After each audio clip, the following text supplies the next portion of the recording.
إن الحمد لله نحمده ونستعينه. أعوذ بالله من شرور أنفسنا وسيئات أعمالنا. من يهده الله فلا مضل له ومن يضلل فلا هادي له.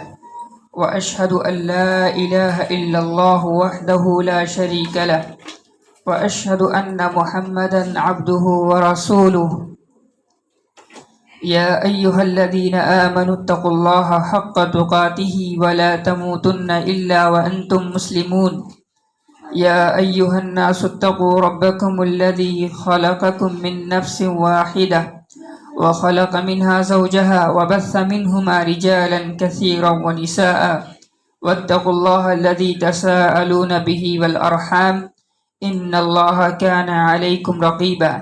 يا أيها الذين آمنوا اتقوا الله وقولوا قولا سديدا يصلح لكم أعمالكم ويغفر لكم ذنوبكم ومن يطع الله ورسوله فقد فاز فوزا عظيما.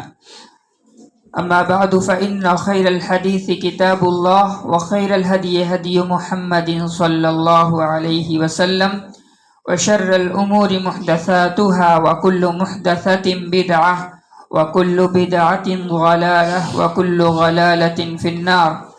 أعوذ بالله من الشيطان الرجيم. بسم الله الرحمن الرحيم.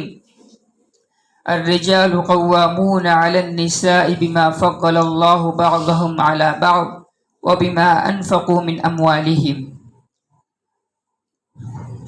وقال النبي صلی اللہ علیہ وسلم استوصوا بالنساء خیرا. محترم حاضرین، ساری تعریف اور توصیف اللہ رب العالمین کے لیے ہے، اور درود و سلام ہو ہمارے آخری نبی جناب محمد رسول اللہ صلی اللہ علیہ وسلم پر. محترم سامعین اکرام، دین اسلام یہ ایک ایسا دین ہے جو عدل پر مبنی ہے. عدل اور ایک لفظ اور ہے مساوات، جسے ہم اور آپ برابری کہتے ہیں، دونوں میں فرق ہے. تو اسلام جو ہے یہ عدل کا مذہب ہے، برابری کا مذہب نہیں ہے. عدل کہیں کہیں تقاضا کرتا ہے کہ سب کو برابر کیا جائے، اور عدل کہیں تقاضا یہ کرتا ہے کہ سامنے والے کو اس کی حیثیت کے حساب سے دیا جائے. تو اسلام میں عدل ہے، برابری نہیں ہے. برابری کی یا جو ایکویلٹی کا جو نعرہ لگایا جاتا ہے، یہ وہ جو سیکولر فکر کے لوگ ہوتے ہیں، یہ ان کی باتیں ہیں. اسلام میں عدل ہے. اللہ رب العالمین نے کیا کہا؟ ان اللہ یأمر بالعدل والاحسان. ان اللہ یأمر بالعدل والاحسان. اللہ رب العالمین نے اور اللہ کے نبی صلی اللہ علیہ وسلم نے ایک حدیث میں کہا بچوں کے سلسلے میں، واتقوا اللہ واعدلوا بین ابنائکم. اللہ سے ڈرو اور اپنے بچوں کے سلسلے میں انصاف سے کام لو.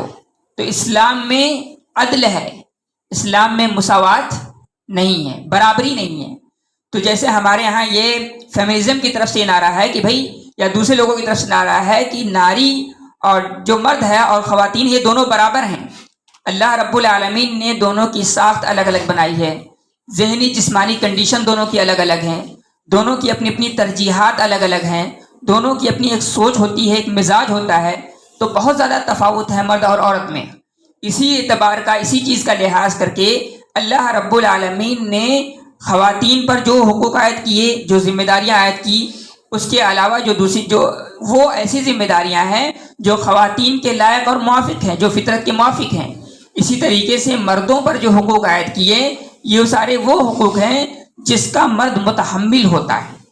تو اسلام میں برابری نہیں ہے، اسلام عدل کا مذہب ہے، اسلام انصاف کا مذہب ہے. یہاں پر مساوات نہیں چلتا. مساوات کا مطلب یہ ہے جیسے کہ ایک دیوار ہے اور دیوار کی اس طرف کوئی میچ ہو رہا ہے، کرکٹ یا فٹ بال ہو رہا ہے. اب بچے ہیں، بچے ایک تین طرح کی مثال کے طور پر بچے ہیں. ایک بچہ بالکل چھوٹا ہے، ایک تھوڑا اس سے بڑا ہے، ایک تھوڑا اس سے اور بڑا ہے. تو آپ کیا کریں کہ تینوں بچے دیوار کی اس طرف جو میچ ہو رہا ہے اس کو دیکھ سکیں گے؟ آپ اگر ایک سائز کا ٹیبل لگاتے ہیں تو ظاہر ہے تینوں ادھر تو نہیں دیکھ پائیں گے. تو ان کے حساب سے آپ کو ٹیبل لگانا پڑے گا تاکہ وہ ٹیبل کا سہارا لے کر کے دیوار کی اس طرف میچ دیکھ سکیں. تو کہنے کا مطلب یہ ہے کہ اگر آپ یہاں برابری کریں گے، یعنی جو ٹیبل چھوٹے والے کو دینا ہے وہی بڑے والے کو دینا ہے، تو ہو سکتا ہے کہ بڑا والا تو دیکھ لے لیکن جو بالکل چھوٹا ہے وہ دیوار کے نیچے ہی رہ جائے، اس کی نظر جو ہے اس کو کراس نہ کر سکے۔ تو یہ چیزیں ہیں، اسلام نے عدل کا مذہب ہے، عدل کا دائی ہے، یہاں ایکوالٹی اور وہ نہیں چلتا ہے۔ اچھا، فیمنزم کے یہاں ایک چیز یہ بھی ہے کہ نعرہ لگاتے ہیں کہ بھائی مرد اور خواتین یہ سب برابر ہیں، تو جب برابر ہیں تو کیوں یہ اس کے اپوزٹ میں کیا نعرہ لگایا جاتا ہے؟ یہ کہا جاتا ہے کہ خواتین کو ہمیشہ آگے رکھنا چاہیے، ہے نا، لیڈیز فرسٹ کا نعرہ کیوں لگایا جاتا ہے؟ یہ غلط ہے۔ جب آپ کہتے ہو کہ دونوں برابر ہیں تو ظاہر ہے تو ایسے میں ہر چیز میں برابری ہونی چاہیے نا، یہ کیا بات ہوئی؟ اچھا آپ دیکھیں جہاں سے یہ نعرہ آیا، چاہے یورپ کی بات کریں یا غرب کی بات کریں، وہاں خواتین یا اپنے انڈیا میں بھی خواتین جو کام کرتی ہیں وہاں کا ریشو نکال کر کے آپ دیکھ لیں، ان کی سیلری کچھ اور ہوگی اور جو مرد کام کرتے ہیں ان کی سیلری کچھ اور ہوتی ہے۔ تو بہت ساری چیزوں میں یعنی اس نعرے کے پیچھے اس کے باوجود بھی وہ لوگ برابری پر نہیں اترے یا برابری نہیں کر سکے۔ تو یہ چیزیں ہیں، یہ تضادات ہیں جو ہمیں اور آپ کو دیکھنا چاہیے۔ تو اسلام میں کہنے کا مطلب یہ ہے کہ اسلام یہ عدل کا دائی ہے اور عدل کے ساتھ ساتھ انصاف کا ہے۔ بسا اوقات یہ ہوتا ہے کہ عدل کے نتیجے میں بہت سارے لوگوں کے دل دکھ جاتے ہیں، بہت سارے لوگوں کو تکلیف ہو جاتی ہے۔ گھریلو مسائل میں دیکھ لیں، خاندانی مسائل میں دیکھ لیں، لوگوں کو تکلیف ہوتی ہے کہ نہیں ہوتی ہے؟ تو اللہ رب العالمین تو عدل کے نتیجے میں جو غیر شعوری طور پر جو انسان جس کے لیے تیار نہیں ہوتا ہے، اس کے سامنے جب اس کے اپوزٹ فیصلہ آتا ہے تو انسان کو دلی تکلیف ہوتی ہے، اور اس دلی تکلیف کو پور کرنے کے لیے اللہ رب العالمین نے کس کا حکم دیا ہے؟ احسان کا۔ ان اللہ یأمر بالعدل والاحسان۔ تو یہ شریعت کا یہ کانسیپٹ ہے، اس کو سمجھنا بہت ضروری ہے۔ ہر چیزوں میں آپ مساوات یا برابری کا اگر نعرہ لگائیں گے تو مسائل حل نہیں ہوں گے۔ دوسری بات یہ کہ جو حقوق کی جو بات کی جاتی ہے، اللہ رب العالمین نے ہمیں اور آپ کو پیدا کیا ہے، ہماری اور آپ کی ضرورتوں کو ہمارے سے زیادہ اللہ تعالیٰ جانتا ہے۔ ہمیں نہیں معلوم ہے ہمیں کیا ضرورت ہے، آپ کو نہیں معلوم ہے آپ کو اگلے 10 سالوں میں کن کن چیزوں کی ضرورت پڑے گی، لیکن اللہ کو معلوم ہے۔ تو ظاہر ہے اللہ تعالیٰ ہماری ضرورتوں کا لحاظ کر کے ہماری تخلیق یعنی ہماری جو بناوٹ ہے اس ساخت کا لحاظ کر کے ہم پر ذمہ داریاں عائد کرتا ہے۔ تو ظاہر ہے جب اللہ تعالیٰ ہم کو سب سے زیادہ جانتا ہے تو ہمیں دنیاوی جو وضعی جو قوانین ہیں، جو ضوابط ہیں یا لوگوں کی جو بنائے ہوئے اصول ہیں، ان پر اعتبار نہیں کرنا چاہیے۔ ایک تو حقوق کے سلسلے میں ان اصول کی رعایت کریں جو اصول لوگوں نے بنائے ہیں، تو اس میں کیا، اس میں تو نقصان اور کمی بیشی تو ہو سکتی ہے، لیکن وہ اصول جو اللہ رب العالمین نے بنایا ہے حقوق کی ادائیگی کے تعلق سے، یہ سراسر عدل اور انصاف پر مبنی ہے۔ اس پر ایک مسلمان کا ایمان لانا ضروری ہے، واجب ہے۔ تو ہمیں اور آپ کو اندازہ کرنے کی ضرورت ہے، سوچنے کی ضرورت ہے۔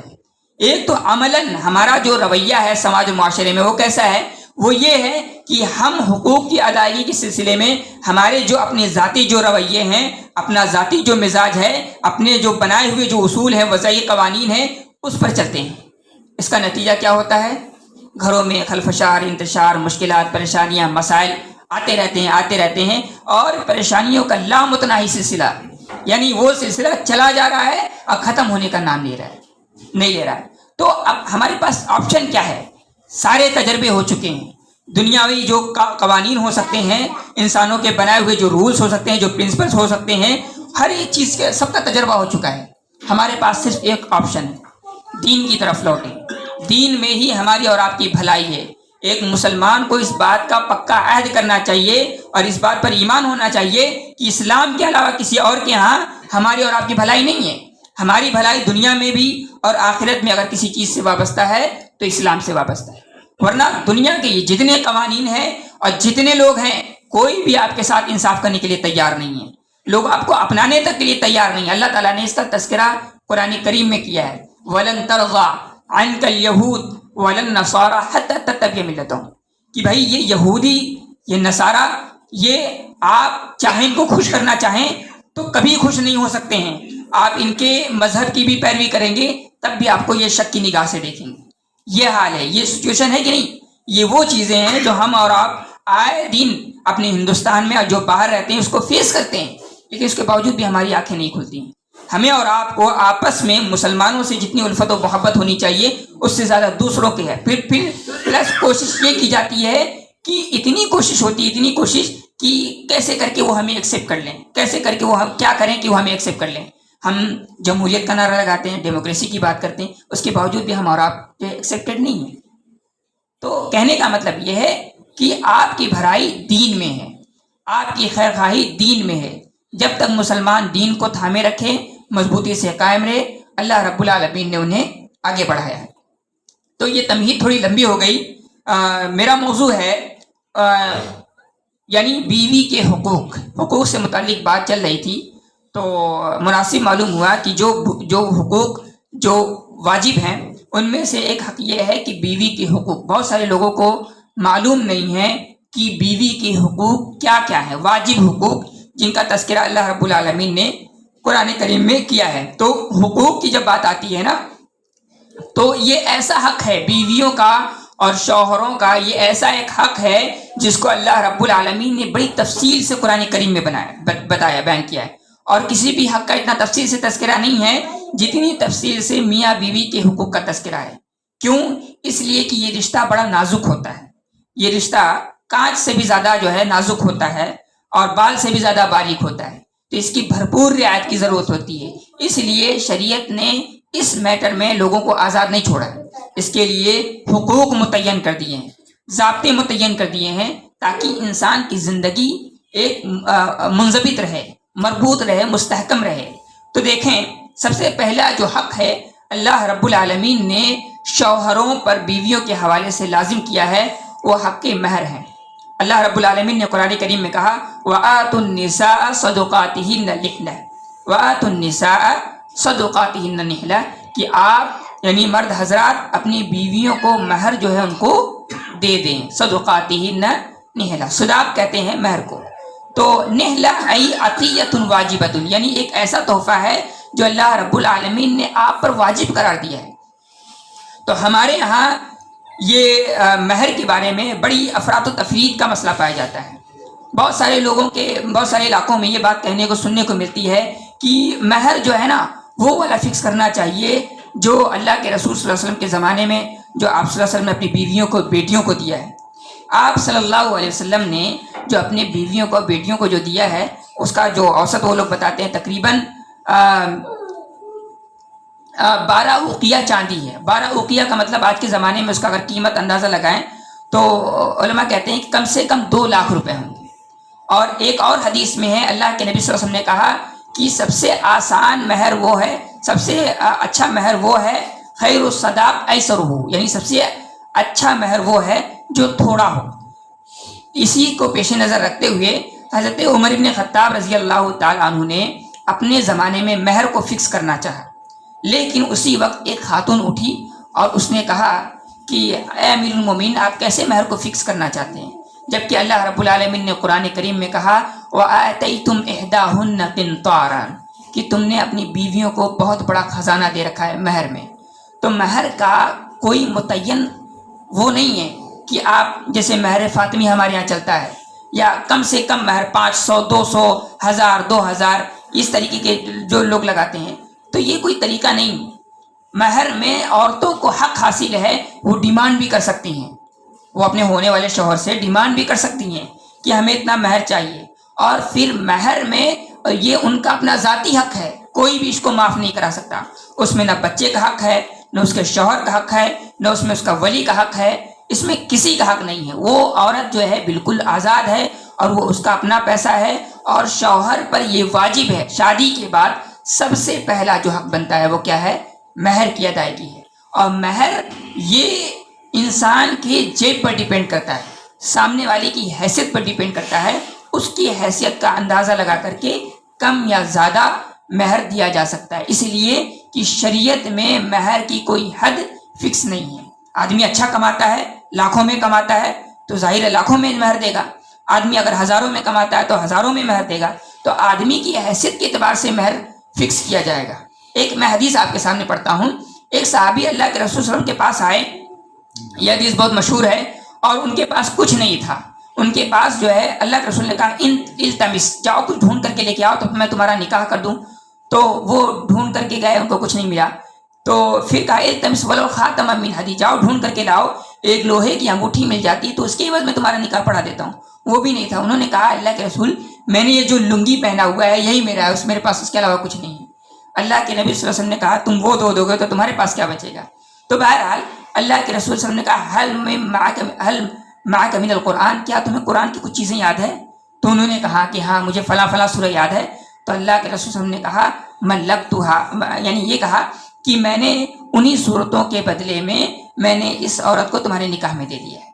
تو یہاں آدمی کی رعایت کی ہے. اللہ کے رسول صلی اللہ علیہ وسلم نے آدمی کے احوال کی, اس کی کنڈیشن کی رعایت کرتے ہوئے وہ کیا ہے. اس کا یہ مطلب نہیں ہے کہ آپ قرآن کی صورتوں کو بنیاد بنا کر کے, مہر بنا کر کے آپ جو ہے شادی کر لیں. تو یہ طریقہ صحیح نہیں ہے. اگر ہاں لیکن یہ کہ طرفین کسی بات پر راضی ہو جائیں, اتفاق کر لیں, یہ ایک دوسری چیز ہے. لیکن یہ عورتوں کا یہ حق ہے, وہ ڈیمانڈ بھی کر سکتی ہیں جتنا چاہیں, آپ کی جیب کے حساب سے, آپ کی استطاعت کے حساب سے, اگر ان کا لحاظ ہے تو وہ مانگ سکتی ہیں, اس میں کوئی حرج کی بات نہیں ہے. لیکن ہمارے یہاں جو یہ ہوتا ہے کہ ایک فکس اماؤنٹ دیا جاتا ہے, مہر فاطمی کی بات کی جاتی ہے یا ازواج مطہرات کو جو دیا گیا اس کی بات کی جاتی ہے, یہ غلط ہے, اس سے بچنا چاہیے. یہ پہلا حق ہوا. دوسرا حق ہے جو بیوی پر نفقہ ہے. اللہ رب العالمین نے کہا, اللہ کے رسول فرماتے ہیں وَلَهُنَّ عَلَيْكُمْ رِزْقُهُنَّ وَكِسْوَتُهُنَّ بِالْمَعْرُوفِ, کہ ان کے لیے تم پر واجب ہے ان کا رزق. رزق کا مطلب یہ کہ وَأُولَاتُ الْأَحْمَالِ أَجَلُهُنَّ, اللہ رب العالمین نے کہا وَلَهُنَّ عَلَيْكُمْ رِزْقُهُنَّ وَكِسْوَتُهُنَّ بِالْمَعْرُوفِ, ان کے لیے آپ پر کیا واجب ہے, ان کا رزق, ان کی غذا, ان کا لباس, اور اسی طریقے سے زیب و زینت کی جو چیزیں ہو سکتی ہیں یہ واجب ہے.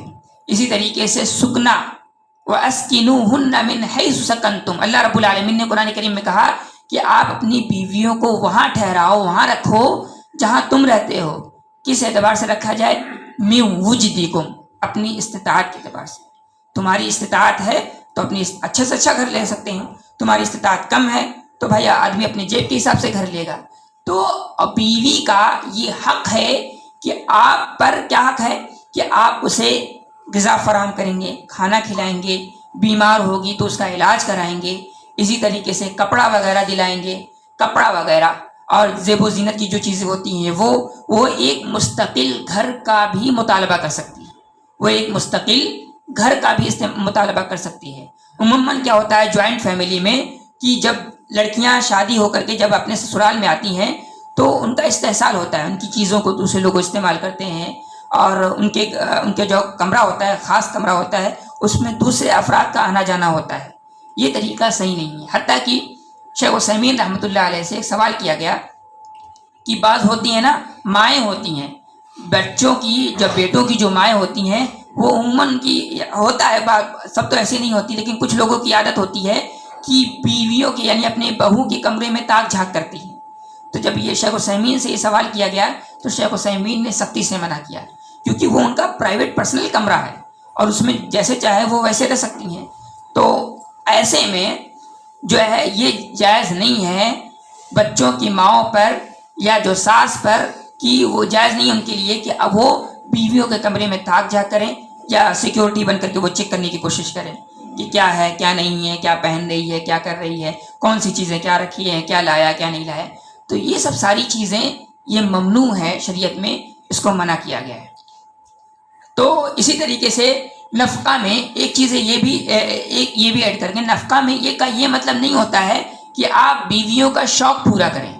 شوق پورا کرنا آج کے زمانے میں, جیسے میں دوسرے الفاظ میں کہوں کہ ان کو ایک پرسنل موبائل دینا, یہ واجب نہیں ہے, یہ واجب نہیں ہے. ان کو فون کرنا ہے, آپ گھر پہ فون کرنا ہے, بات کرانی ہے, آپ اپنے فون سے بھی بات کرا سکتے ہیں, لیکن پرسنل فون دینا یہ ضروری نہیں ہے, یہ آپ پر واجب نہیں ہے دوسرے الفاظ میں کہا جائے تو ان کا شوق پورا کرنا, ان کا شوق پورا کرنا یہ ضروری نہیں ہے. آپ کرتے ہیں تو اچھی بات ہے. مثال کے طور پر آپ بہت مالدار ہیں, اللہ تعالیٰ نے آپ کو بہت کچھ دیا ہے, آپ عمرہ پہ جا رہے ہیں, آپ حج پہ جا رہے ہیں, ضروری نہیں, آپ پر واجب نہیں ہے کہ آپ بیوی کو بھی حج کرانے جائیں. آپ پر واجب کیا ہے, اس کا نفقہ, اس کا خرچ, کھانا پینا, رہنا سہنا, کپڑا پہننا, وہ ساری چیزیں. آپ ہر 2-3 مہینے میں شاپنگ کرائیں یہ آپ پر واجب نہیں ہے. ہر نیا جو فون کا ماڈل آ رہا ہے آپ وہ انہیں دلائیں یہ واجب نہیں ہے.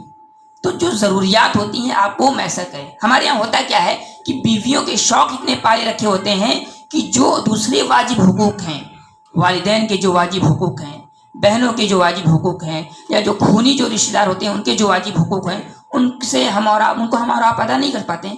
اس لیے کیونکہ شوق کی انتہا نہیں ہوتی بھائی. آدمی کا شوق وقت کے ساتھ ساتھ بدلتا جاتا ہے، بڑھتا جاتا ہے. مارکیٹ میں چیزیں نہیں آ رہی ہیں تو کیا کریں گے؟ آدمی تو پوری زندگی آ کر کھپا دے تب بھی وہ بیوی یا خود اپنے شوق کو بھی پورا نہیں کر سکتا ہے. تو یہ چیزیں ہیں. اس لیے آج کے زمانے میں یہ سمجھنا بہت ضروری ہے کہ بیویوں کے تعلق سے ہم پر کیا حقوق واجب ہوتے ہیں. تو اگر وہ الگ سے منفرد طور پر وہ اپنا گھر مانگتی ہے، اس کو ایک گھر چاہیے جہاں پرائیویسی ہو، جہاں وہ اچھے سے رہ سکتی ہے، تو کوئی مسئلہ نہیں ہے، اس کا حق ہے اور اس کو یہ ملنا چاہیے. شریعت نے اس کی اجازت دی ہے اور اس پر توجہ بھی دینے کی ضرورت ہے. اسی طریقے سے ہمارے یہاں یہ ہوتا ہے کہ بیویاں جب اپنے یہاں آتی ہیں، سسرال میں آتی ہیں، تو چونکہ شوہر کما رہا ہوتا ہے، اس کے پاس پیسہ ہوتا ہے اور ماں باپ بوڑھے ہو چکے ہوتے ہیں، تو وہ سمجھنے لگتی ہے کہ پورا گھر جو ہے نا یہ میرا ہے. پورے گھر پر اپنی حکومت اور اپنا پورا تسلط جمائے رہتی ہے، پورا قبضہ رہتا ہے، کنٹرول کرنے کی کوشش کرتی ہے. یہ چیز صحیح نہیں ہے، یہ چیز صحیح نہیں ہے. اس لیے کہ والدین کا آپ کے بچے پر زیادہ حق ہے. اور جب تک شوہر ہے ایسی صورت میں آپ کا حق، ابھی شوہر باحیات ہے، آپ کا یہاں کوئی حق نہیں بنتا ہے الا ایک جو میں نے بھی گنایا. آپ کا حق وہاں بنتا ہے جہاں آپ کی پیدائش ہوئی ہے، جہاں آپ کی پرورش ہوئی ہے، جہاں آپ پلی بڑھی ہے. وہاں اگر والدین وفات ہو گئی ہے ان کے اس میں آپ کا حصہ بنتا ہے. یہاں کے مال میں آپ کا اتنا ہی حصہ بنتا ہے جتنا شوہر پر عائد ہے، وہی ہے. لیکن اب ہر چیزوں میں فیصلہ کرنے کی کوشش کرے، گھریلو معاملات میں دخل اندازی کرنے کی کوشش کرے، یہ چیزیں یہ اس کے اختیار سے باہر ہے اور شریعت نے اس سے روکا ہے. یہ چیزیں اس کے حق میں نہیں ہیں. آپ کا جو حق ہے صرف وہی مطالبہ کر سکتے ہیں نا. جو آپ کا حق نہیں ہے اس سلسلے میں زبردستی آپ حاکم بن جائیں، فیصل بن جائیں اور گھریلو مسائل میں اور خاندانی مسائل میں جو ہے مشکلات پیدا کرنا شروع کر دیں، تو یہ چیزیں صحیح نہیں ہیں. اس سے بچنا چاہیے خواتین کو. آپ کا جو حق ہے، آپ کو کپڑا چاہیے وہ آپ کا علاج ہے وہ ہے، آپ کے جو گھر کا مطالبہ ہے شوہر وہ پورا کر رہا ہے، آپ کے جو ہے خرچ کا ہے بنیادی جو خرچ ہو سکتے ہیں وہ پورا کر رہا ہے، تو کافی ہے. اس میں شکر گزار ہونا چاہیے. خواتین کو چاہیے کہ اس معاملے میں وہ اپنے شوہروں کا شکر گزار ہوں. کیوں؟ اس لیے کہ بڑی آسانی سے وہ ساری چیزیں آپ کو فراہم کر دے رہا ہے اور دوسرے لوگ اس سے محروم ہیں. تو اس سلسلے میں شکر گزار ہونا چاہیے. جو آپ کے حقوق کی ادائیگی کر رہا ہے اور اس کی پوری رعایت کر رہا ہے، پورا لحاظ کر رہا ہے. لیکن کیا ہے، جیسے ہی خواتین کو تھوڑا سا ڈھیل ملتا ہے فوراً ہی وہ کوشش کرتی ہیں کہ پورے گھر کا کنٹرول ان کے ہاتھوں میں آ جائے. اسی طریقے سے بار بار بیویاں یہ جاننے کی کوشش کرتی ہیں شوہر کی انکم کیا ہے، منتھلی انکم کیا ہے، سورس آف انکم کیا ہے، یہ سب جاننے کی کوشش کرتی ہے. کن کن بینک میں کتنے اس کے اکاؤنٹس ہیں، کتنا اس کا سیونگ ہے، کیا پیسہ ہے، ساری چیزیں جاننے کی کوشش کرتی ہیں. یہ شوہروں کے لیے ضروری نہیں کہ وہ انہیں بتائیں اور نہ بیویوں پر یہ واجب ہے کہ وہ ان سے پوچھیں. پھر اس کے علاوہ اگر بیویوں کے وہ سارے حقوق ادا کر دیتا ہے، ایسی صورت میں ان کو یہ پوچھنے کی گنجائش نہیں ہے کہ وہ اپنے پیسے کہاں انویسٹ کر رہے ہیں، کن لوگوں پر خرچ کر رہا ہے، کن سے آتے ہیں ملتے ہیں جلتے ہیں، والدین پر کتنا خرچ کر رہے ہیں. بیویوں کو اس کا جواب دینے کی کوئی ضرورت نہیں ہے. تو جو حق تھا وہ میں نے آپ کے سامنے گنا دیا ہے. لیکن یہ حق انسان کی جیب پر ڈیپینڈ کرتا ہے، انسان کی جو فائنینشیل کنڈیشن ہو سکتی ہے اس پر ڈیپینڈ کرتا ہے. اس اعتبار سے فیصلہ کرنا چاہیے. اسی طریقے سے 2-3 منٹ ہیں. ایک حق یہ بھی ہے انصاف کرنا. یعنی اگر ایک انسان کے پاس ایک سے زائد بیویاں، 1 سے 2 ہیں مثلا، تو وہ انصاف کرے. اللہ رب العالمین نے کہا فَانْكِحُوا مَا طَابَ لَكُم مِّنَ النِّسَاءِ مَثْنَىٰ وَثُلَاثَ وَرُبَاعَ، کہ تمہیں جو اچھی لگیں 2 یا 3 یا 4 آپ نکاح کرو. پھر کہہ رہے ہیں فَإِنْ خِفْتُمْ أَلَّا تَعْدِلُوا، اگر تمہیں اس بات کا ڈر ہے، اندیشہ ہے کہ تم ان کے درمیان انصاف نہیں کر پاؤ گے، فَوَاحِدَةً، تو تمہارے لیے ایک ہی کافی ہے. تو ایک سے زیادہ شادی کرنے والوں کے لیے یہ شرط ہے کہ سب کے درمیان وہ عدل انصاف کا معاملہ کریں تو ٹھیک ہے، ورنہ ان کے لیے جائز نہیں ہے. لیکن ہمارے یہاں 2 شادی کو، 2 سے زیادہ شادی کو برا سمجھا جاتا ہے. انسان اس کو ناپسند کرتا ہے. یہ مزاج اس کو بدلنے کی ضرورت ہے، کیونکہ اللہ رب العالمین نے یہ حکم دیا ہے فن کی ہو نکاح کرو ما طاب لکم من النساء مثنی و ثلاث و رباع 2 یا 3 یا 4. تو اللہ کا حکم موجود ہے، بھلے ہی وہ استحبابی طور پر ہی کیوں نہ ہو، لیکن بہرحال اللہ کا شریعت کا ایک حکم ہے کہ نہیں ہے.